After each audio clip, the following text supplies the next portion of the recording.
Hello and welcome to this quick tutorial on color correcting in Final Cut Pro 10. What we have here, we have two clips in the timeline and we have them roughly put together so that they roughly go together. We can see him, we've got the cut point reasonably, we would already have done all our cuts nicely.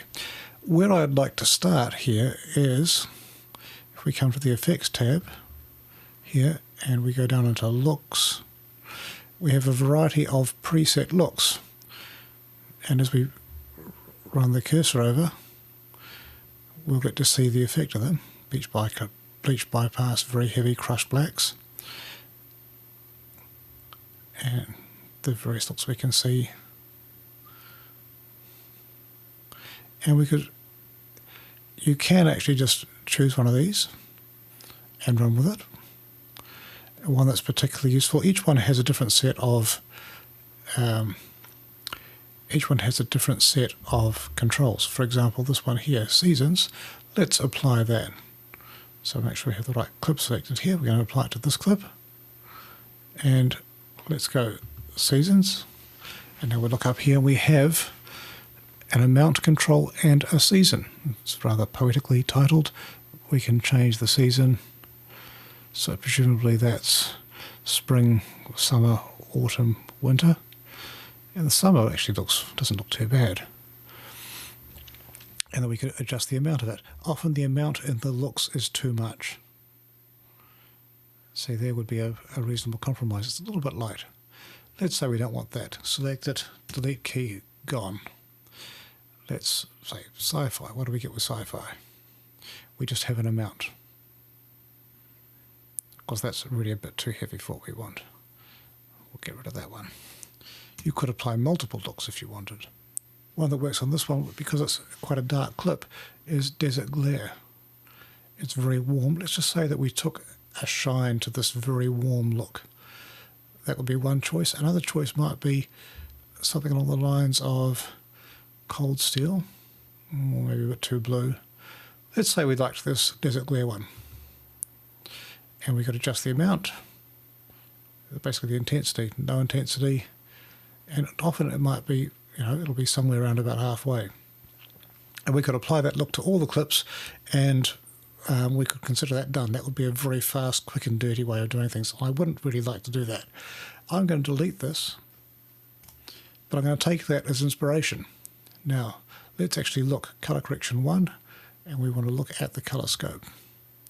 The color board, and we have color, saturation and exposure. And over here we have the video scopes. Window, hide video scopes, show video scopes. And we have several settings, and I would tend to use the waveform most of all, and next most of all the vector scope. You might also want to use the RGB Parade perhaps. But let's start with the waveform. Now, what we need in almost every image, we need to have some things that come right up to 100 and not beyond, and some things that are right down on 0. So these are, if we take the exposure down, let's go to the exposure paint first, that's where we want to work. Let's drag this down, and now we have strongly crushed blacks. That solid line at the bottom means that there is nothing beneath 0. That's it. There is no detail here. This is all solid black. And if we push this right up, now we've got a washed out image, and there is no detail here at the blacks. There's nothing down at 0. Our black line is way up here. That's obviously not right either.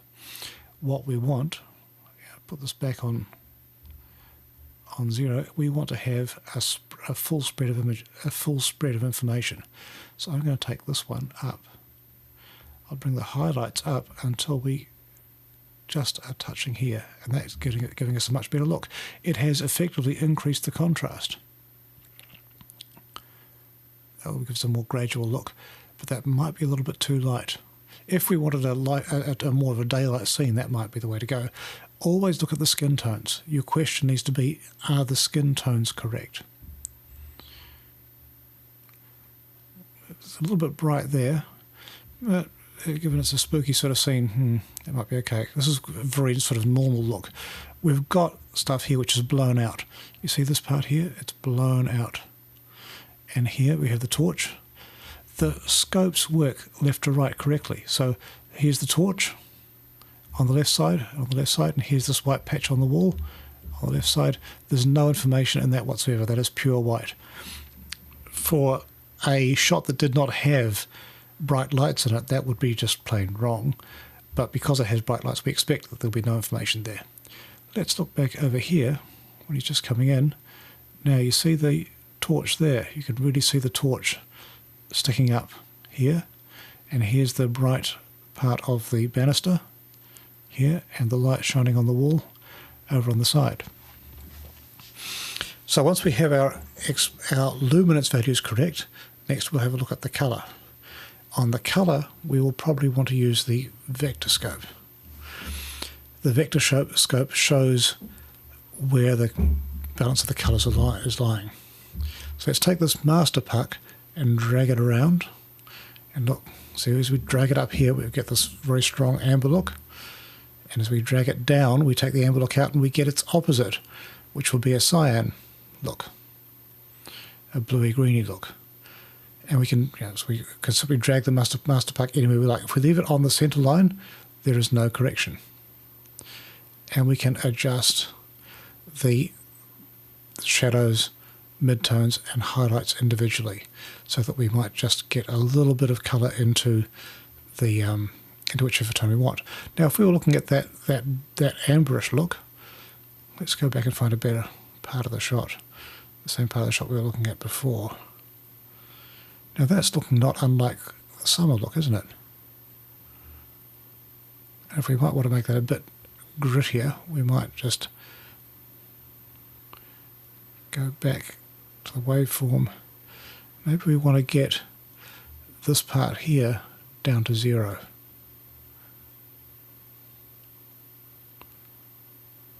And that's got our richness back again. And we're looking a little bit bland. Yeah.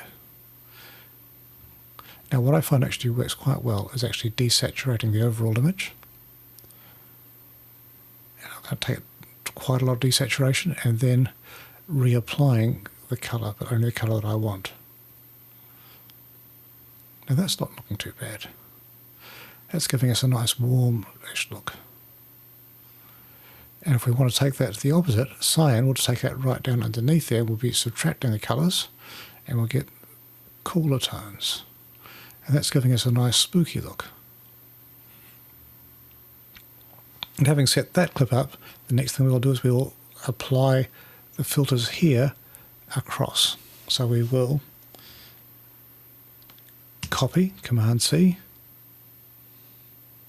and then we will paste effects, Option, Command V.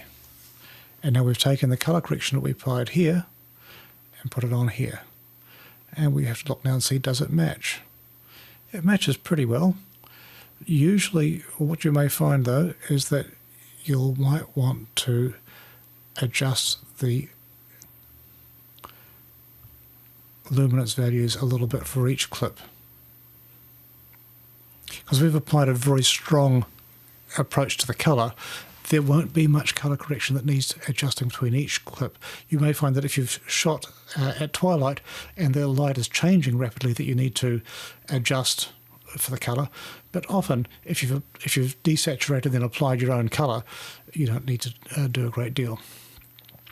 The other scope that's interesting is the RGB parade, and we can use this just to see how there is the blues are lighter and the reds are darker. It just shows us how much information we have in each of the 3 channels. If we wanted to get this to be a neutral look, our job would be to tweak this until they all came to being about the same value. And you see that looks a lot more neutral. And we don't want that. We want them actually twisted off balance. So that's a quick approach to colour correcting in Final Cut Pro 10. Basically get one clip right and then apply the correction to all the others and then tweak the individual shots until they're just right.